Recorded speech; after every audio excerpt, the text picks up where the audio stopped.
So guys, I believe na nandito kayo looking for a method on how to unlock yung phone ninyo na bago na Realme which you got, which is under China ROM and naka-network lock siya. So there are several methods na pwede nang gawin. Either pumunta kayo sa Realme Center or bumili kayo ng unlock code for $27. But this one I'm going to show you is completely free. So all you need to do is go to realme.com/cn.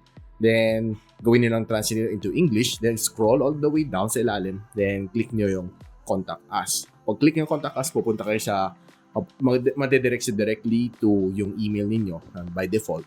So, i-email nyo lang sila. So, ang title is to request for unlock code for your phone. Then, sa loob ng content is to tell them na dinala nito sa Pilipinas and yan, naka-network lock. So, hindi gumagana sa all three networks here in the Philippines. So, I'll be posting din sa description box para pwede nyo copy-paste na lang yung letter na sinulat ko.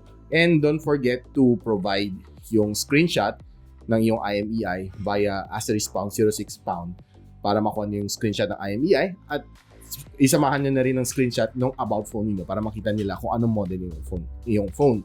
Then, after that, hoping na mag-reply sila. Then, ang sabi sa akin, turnaround time is worth 3 working days para ibigay sa inyo ang network unlock code. So, this one works for Realme GT Neo 5 and Realme GT Neo 5 SE. So, I hope itong tutorial helps you. And don't forget to like and subscribe to my channel for more tutorials like this. And so, ako para si Richmond and you're watching Gadget Sidekick. What's up? Like and subscribe to my channel. Don't forget to hit that notification bell. For one of my latest uploads, click the dito. And for one of my popular uploads, click here.